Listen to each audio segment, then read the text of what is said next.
Welcome to the Insight Meditation Community of Charlotte.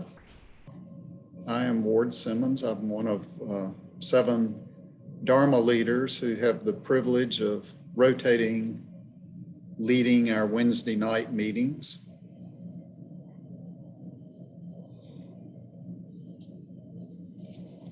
So some of you may have noticed that at midnight on Friday, the year 2021 ends and the year 2022 begins. And also last Tuesday marked the winter solstice. That's the shortest day of the year, and it's the beginning of days lengthening for the next 6 months. So for many of us, this is a natural opportunity, a natural moment here to reflect on new beginnings. And in our culture, one way that a new beginning manifests is the act of making New Year's resolutions. So here's a little thought about New Year's resolutions. I don't know if you can see that or not. It's 2 dogs looking out at the snowy landscape, and one says, "What exactly is a New Year's resolution?" And the other says, "It's a to-do list for the first week of January." So the implication is that nobody's resolutions are going to last more than a week, which sometimes happens.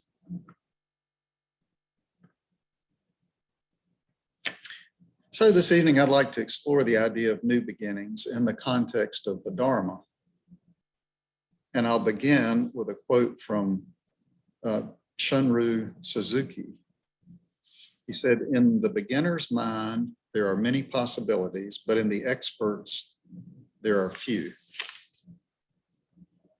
And the point he was making is that by cultivating beginner's mind, by seeing situations fresh, when we begin again, we will open ourselves to possibilities that we have previously closed off.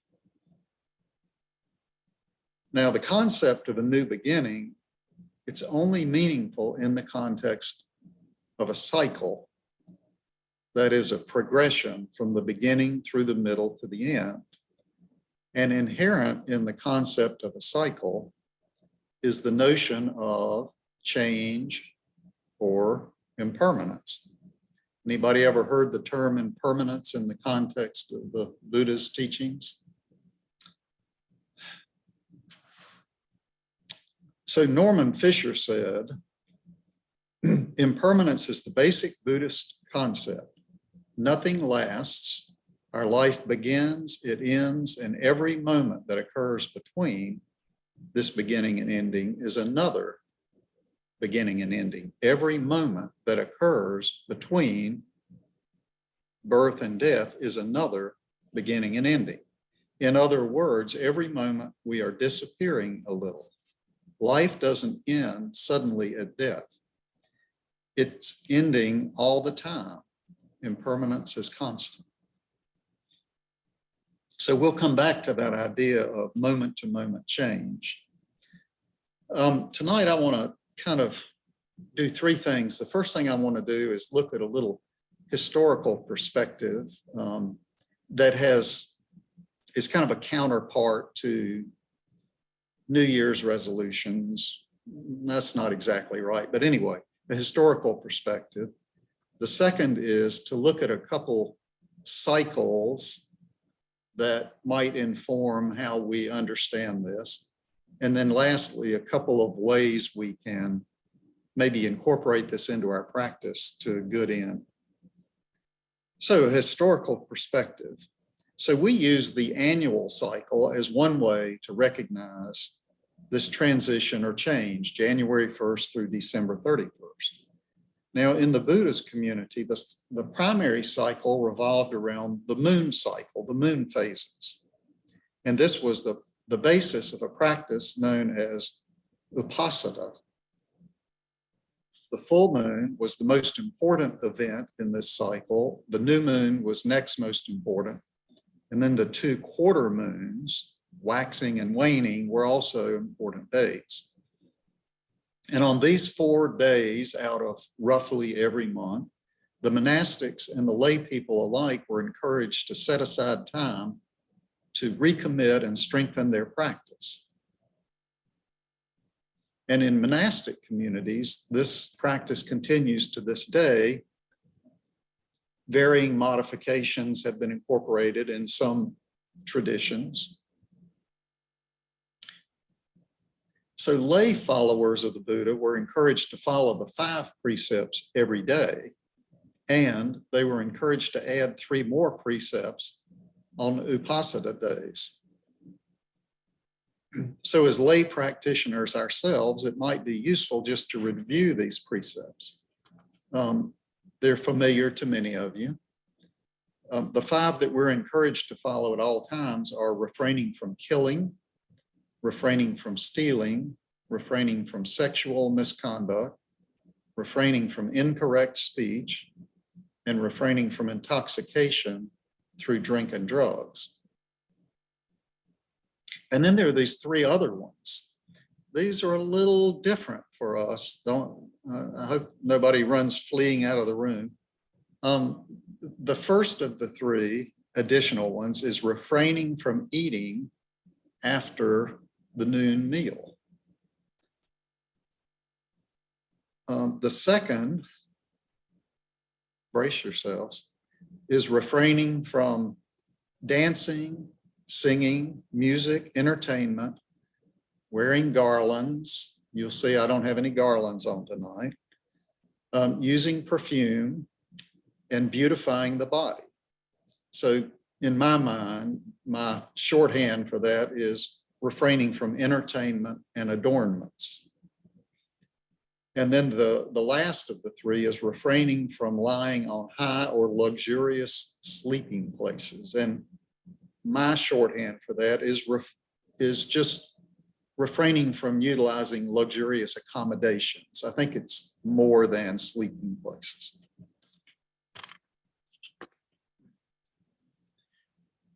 Another thing to know about when one is practicing the 8 precepts is the 3rd precept, which is refraining from sexual misconduct, morphs into refraining from any kind of intentional sexual activity.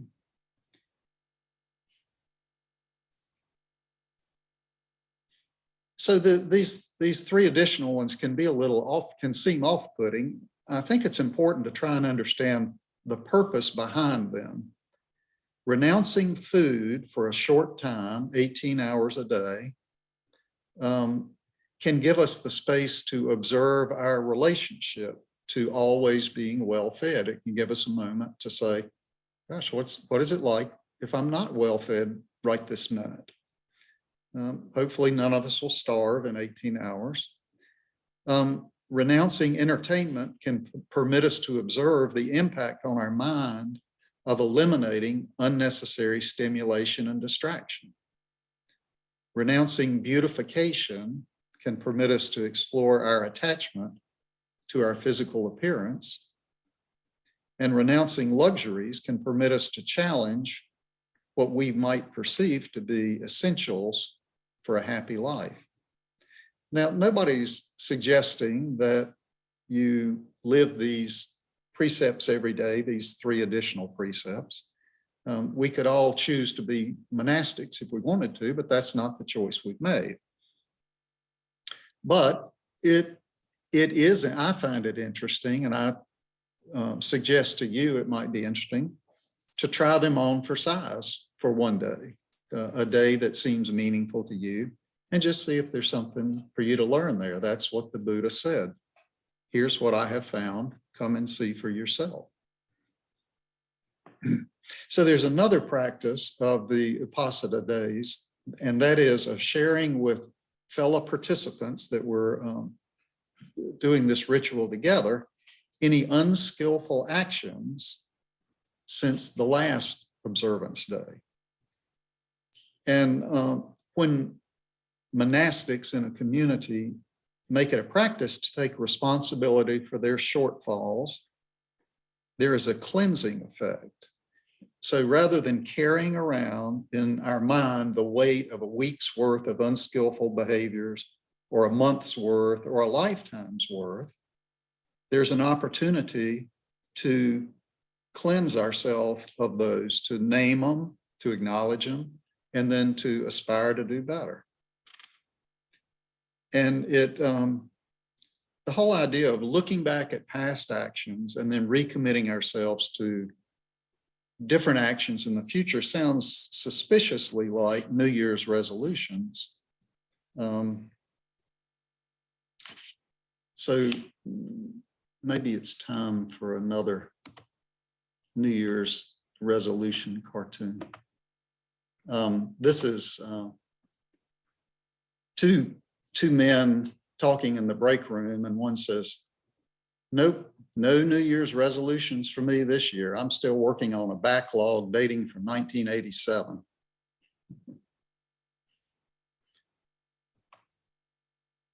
Well, I'm impressed that he's kept up with them, the ones that he hasn't done since 1987.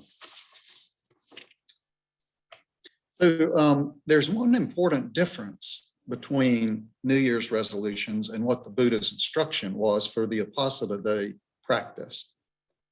The Buddha didn't give a command, he gave an invitation. So here are the words from the sutta. So he said this same, as he often did, he said this same thing 8 times about each of the 8 precepts, but the one I'll give you here is just the one on non-killing, non-harming. Here, monks, a noble disciple reflects thus: as long as they live, the arhants, so those are fully awakened practitioners, as long as they live, the arhants abandon the destruction of life. They abstain from the destruction of life. With the rod and weapon laid aside, they are conscientious and merciful and dwell compassionate toward all living beings. Today, I too, for this day and night, will do likewise. I will imitate the arhants in this respect, and the Uposatha observance will be fulfilled by me. So notice the first phrase, a noble disciple reflects thus. So the Buddha wasn't saying, you must do this. What he was doing was offering a suggestion. He was saying, if you reflect on this, your own wisdom will inform your actions. And that was the way that he taught. The choices that were made by those who heard him, those were beyond his control. So that's a little bit about the history. I find it interesting, and I hope you did. Now I want to talk about a couple of other cycles besides either the annual cycle we use or the monthly cycle used in the time of the Buddha.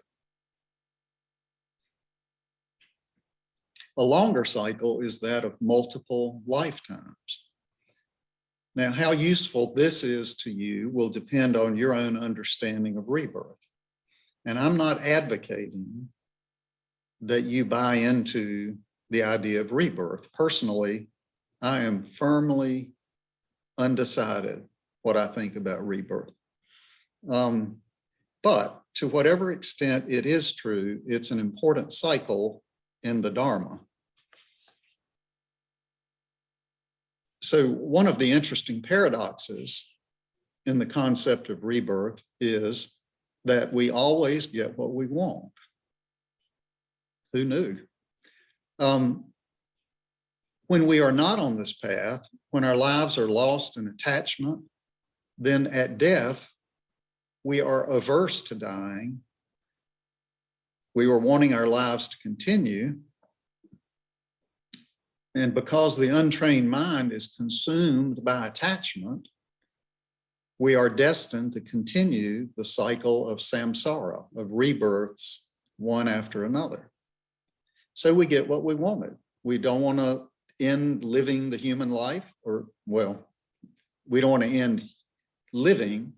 Human is unknown. So we return in another life. Alternately, if we've really devoted ourselves to this path and we've reduced or eliminated our attachment to this human form, then at death, we are not grasping for a continuation of life. And guess what? This is what is required to escape the cycle of samsara, a relinquishment of attachment and grasping. So guess what? We get what we wanted again. At death, we're not insisting that we continue the life, and we are liberated from continuing the cycle of samsara. So that's kind of a long cycle, the idea of multiple lifetimes. I said we'd return to the idea of moment-to-moment change, and this is another time frame and it's one that I find very compelling. So to paraphrase the quote a little bit ago from Norman Fisher, every moment between our birth and our death is another beginning and ending. We may perceive consciousness as constant and ongoing. It can more accurately be understood as arising and passing away with each moment of experience. So Andy Olinsky, a scholar of Pali and a Dharma teacher, puts it this way: with each episode of cognition, grasping first one object, then another, in a flowing stream of experience. This is important in many ways, not the least of which is how it impacts our meditation practice. In meditation, as we attend to our chosen object of attention, the untrained mind often becomes lost in memories, fantasies, planning, and other activities. Mindfulness, or present moment awareness, involves attending carefully to each moment of experience. When we are lost in thought, when we are occupied with something other than the present moment, then that moment is lost to us forever. As each moment arises and passes away, our task is to permit the passing away without grasping, and thereby freeing up our awareness for the next arising moment. We can't have it both ways. We're either wandering based on our last thought, or we're available for the next moment of experience. Cultivating an awareness of this arising and passing nature of experience can be immensely helpful to our meditation and our mindfulness practice.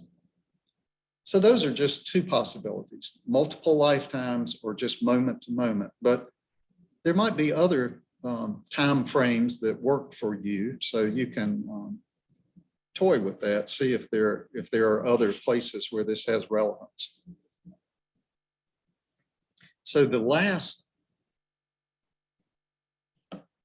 thing I want to touch on are just two ideas about how we go about warming up to this, incorporating this into our lives and our practice.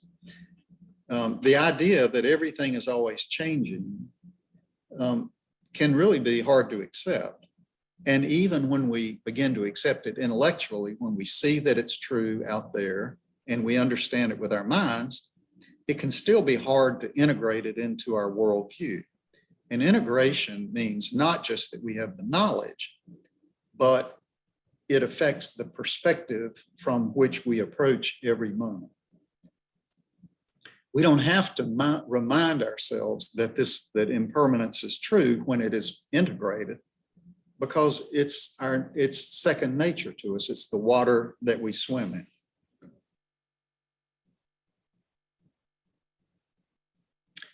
So one way we can warm up to this is stop viewing impermanence as a necessary evil that we have to put up with, and instead begin to view it as an ally, something that's useful to us.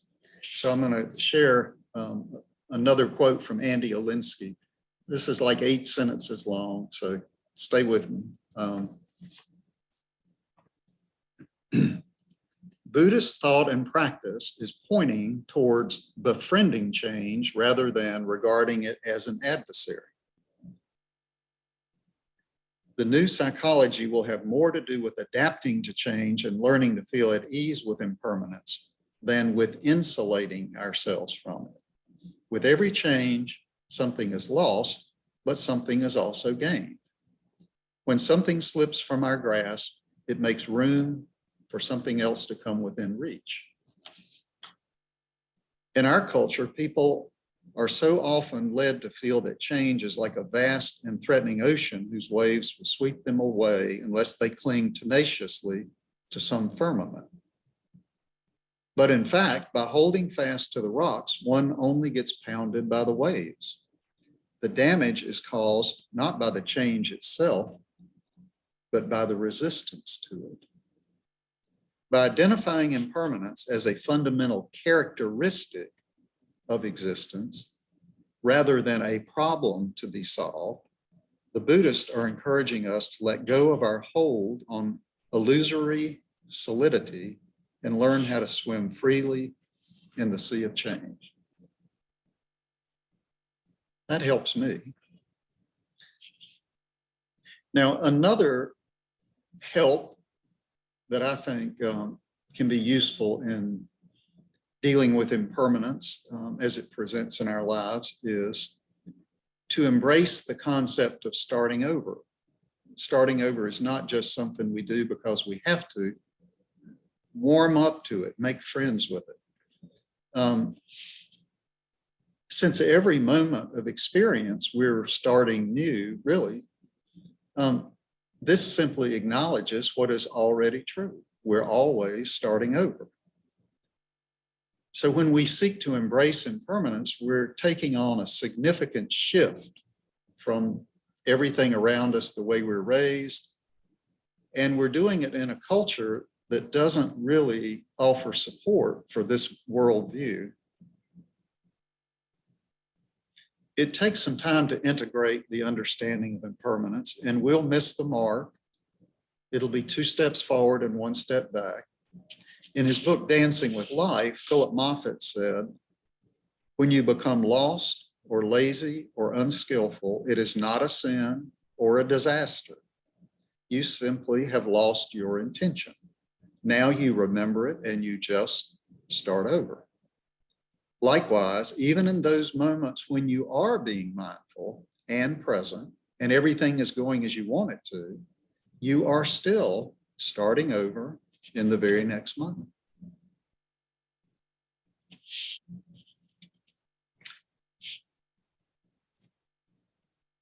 So I will close by saying, with one final quote from Philip Moffat, which I think is a nice thought to hold around New Year's and beginning again. You develop the strength to start over because you're committed to moving toward your goal, not being there. That sounds like a funny statement.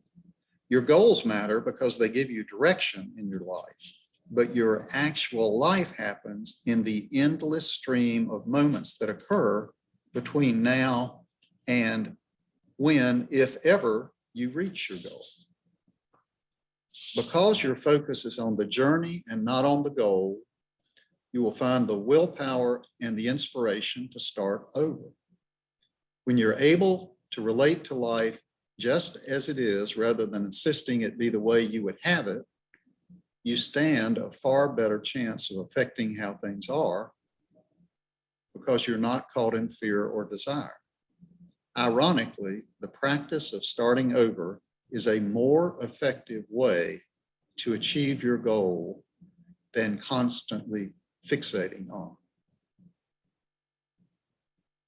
So I hope these thoughts on cycles and new beginnings and starting over are useful to you as you enter the year 2022. And I'll share one more image here. These folks are at a New Year's Eve party, and the guy at the buffet stuffing himself is saying to the others, "I'm trying to gain 10 pounds before midnight so that I can keep my resolution to lose 10 pounds next year."